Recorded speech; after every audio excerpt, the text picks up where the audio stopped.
Hey everybody, it's me, Remy, the comic book poser, and I'm here today to welcome you to Enter the Poseverse.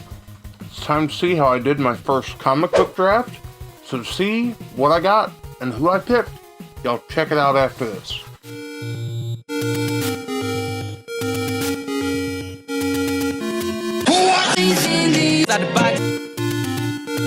So, my man Ziggy, who runs the Nostalgia Source, has done a couple of comic book drafts on Instagram, and I finally decided to hop in. So, like a draft, he drew in order. There were a bunch of different characters. This was a Spider-Man Venom themed draft, and there were hits for each character, depending on where you ended up in the draft. If you got what would be some of the lesser ideal picks, then there were some grand prizes that went along with it.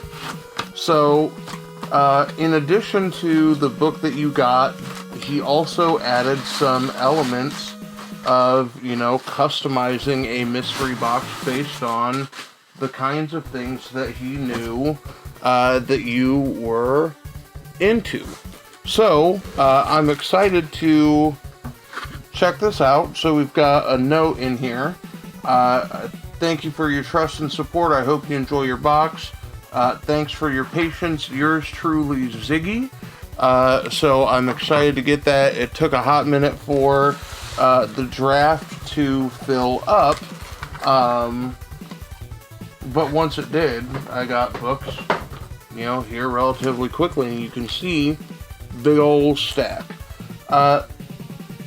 So, I drafted with my heart instead of my evil reptilian capitalist flipping brain, and ended up getting the character that I wanted in my girl Jessica Drew, Spider-Woman. So, there was one big hit book that I pulled, and then everything else in here is a collection of different things that Ziggy thought I would be into based on the things that I talked about. So, everybody knows that I love indies, so that's why I told him that I'm collecting, Spider-Woman from anything but the current run, and then a bunch of indies, and he checked me out and saw or was looking for some series that he thought I might be into. So we've got Scales and Scoundrels from Image.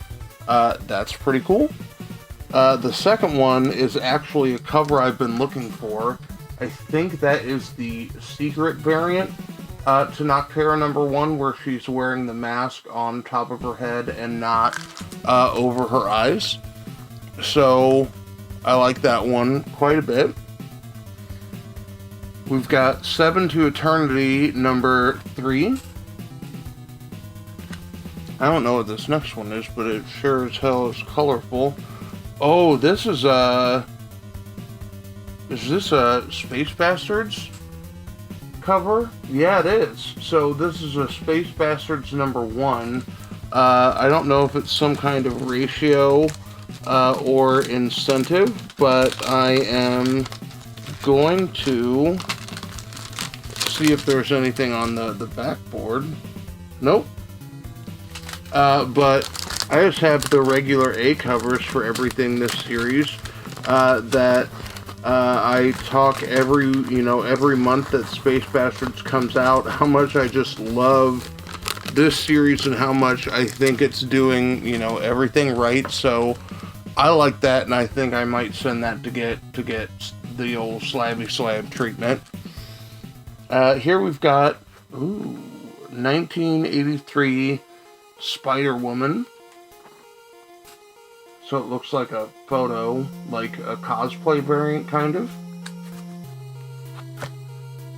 We've got Sirens 1 of 6, so I've pulled this twice recently, and it's on my to-read.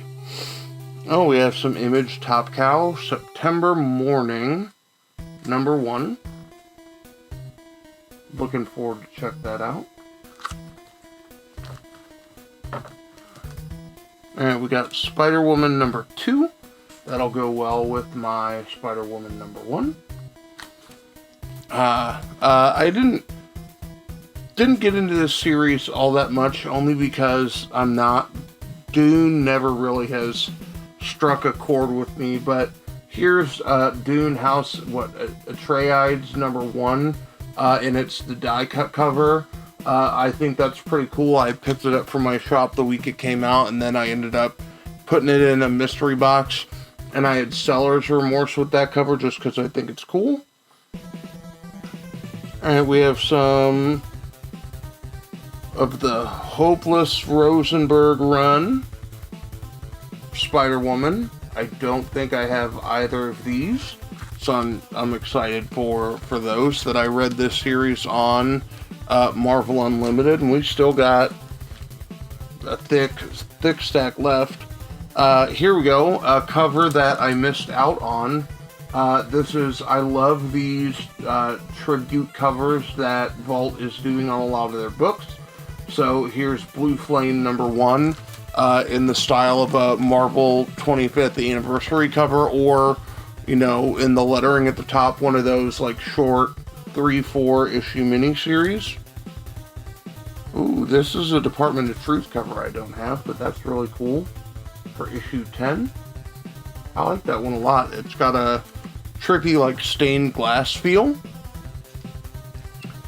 We've got the series that's literally in my to-read pile right now. We've got Red Room number 1 and number 2 that I'm excited to dive into these. Like I said, when number 2 was coming out, there are a lot of folks that said this series is too damn strange, which means it's my wheelhouse. Alright, I can't remember what cover this was, but it's one of the Grandpa covers. Maybe it's a 1 in 25 of Berserker number 1. And we got our 2 books at the back. So we've got another thank you note. This is Spider-Woman number 2. And I really, really like that cover. And then the last book we've got is Secret Invasion number 3, with a lovely Spider-Woman on the throne. So I think the price point for this box was $120 at the price of entry. And like I said, there was one thing in here that I picked up in an auction during the draft, and that was the Berserker 1 in 25. So I really feel like not only does this help capture a character that I'm really, really into, but I think Ziggy did a good job of grabbing indies that either he knows that I'm into, right? Like, I am super freaking excited at that Space Bastards cover, or that Department of Truth cover, but also gave me some room to explore some things that I'm into. So definitely check out the Nostalgia Source over on Instagram. That he's got all kinds of things going on all the time. I would say that this is money well spent, and I would do this 11 times out of 10 over and over again. So let me know what you think about this box down in the comments below. And as always, y'all, thanks for stopping by. Have a good one.